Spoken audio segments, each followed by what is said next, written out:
जय माता दी। आप सभी को नवरात्रि के दूसरे दिन की हार्दिक शुभकामनाएं। आपको तो पता ही है, नवरात्र में माँ दुर्गा के 9 स्वरूपों को पूजा जाता है। साथ ही नवरात्रि में बहुत ही चहल पहल रहती है। तो आज हम आपको बताने जा रहे हैं माँ ब्रह्मचारिणी जी की व्रत कथा, जो कि विधि स्थान पर पूजी जाती है। ब्रह्मचारिणी यानी तप का आचरण, और ये इसलिए कहा जाता है क्योंकि इन्होंने भगवान शिव को अपने पति के रूप में प्राप्त करने के लिए बहुत ही कठोर तप किया था, और इन्हें तभी से ब्रह्मचारिणी का नाम दिया गया।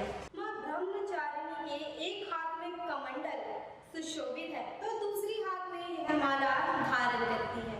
इनकी साधना से सदाचार संयम की प्राप्ति होती है। आज नवरात्रि का दूसरा दिन है और आज हम आपको माँ ब्रह्मचारिणी की व्रत कथा सुनाने जा रहे हैं। तो आइए कथा का शुभ आरंभ करते हैं। 8 अक्टूबर शारदीय नवरात्रि का दूसरा दिन अश्विन माह की शुक्ल पक्ष की द्वितीय तिथि पर माँ भगवती के दूसरे स्वरूप की पूजा की जाती है। ब्रह्मचारिणी का अर्थ तप की चारिणी यानी तप का आचरण करने वाली देवी का यह रूप पूर्ण ज्योतिर्मय और अत्यंत ही भव्य है। माँ ब्रह्मचारिणी के दाहिने हाथों में जप की माला एवं बाएं हाथ में कमंडल सुशोभित है।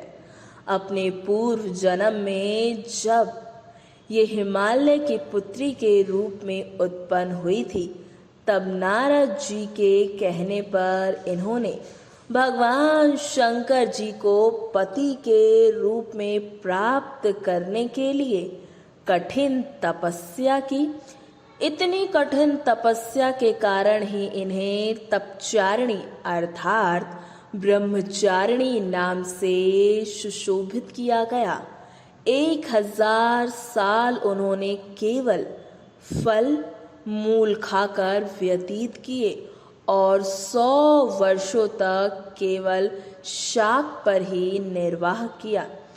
कुछ दिनों तक कठिन उपवास रखते हुए देवी ने खुले आकाश के नीचे वर्षा और धूप के भयानक कष्ट भी सहे। कई हजार वर्षों की इस कठिन तपस्या के कारण ब्रह्मचारिणी देवी का शरीर एकदम क्षीण हो गया। उनकी यह दशा देखकर उनकी माता मैना अत्यंत दुखी हो उठी और उन्होंने इस कठिन तपस्या से विरक्त करने के लिए आवाज दी, ओ माँ। तब से देवी ब्रह्मचारिणी का एक नाम उमा भी पड़ गया। उनकी इस तपस्या से तीनों लोकों में हाहाकार मच गया। देवता, ऋषि, सिद्धगण, मुनि सभी देवी ब्रह्मचारिणी की इस तपस्या को अभूतपूर्व पुण्य कृत्य बताते हुए उनकी सराहना करने लगे। अंत में पितामह ब्रह्मा जी ने आकाशवाणी के द्वारा उन्हें संबोधित करते हुए प्रसन्न स्वर में कहा, हे देवी, आज तक किसी ने ऐसी कठोर तपस्या नहीं की जैसी तुमने की है।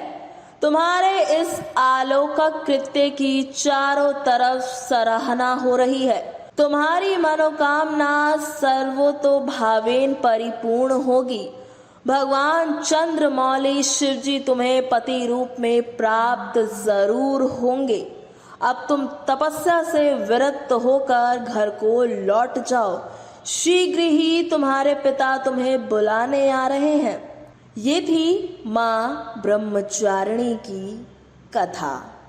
जी हाँ, इसी के साथ आप माँ ब्रह्मचारिणी को प्रसन्न करने के लिए स्क्रीन पर दिखाए जा रहे इन दोनों मंत्रों का जाप भी कर सकते हैं।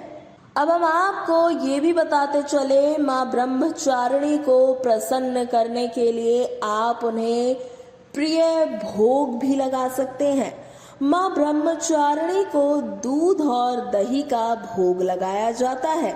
इसके अलावा चीनी, सफेद मिठाई और मिश्री का भी इन्हें भोग लगाया जाता है। इन्हीं चीजों को नवरात्रि के दूसरे दिन दान करने से जातक को लंबी आयु का सौभाग्य मिलता है।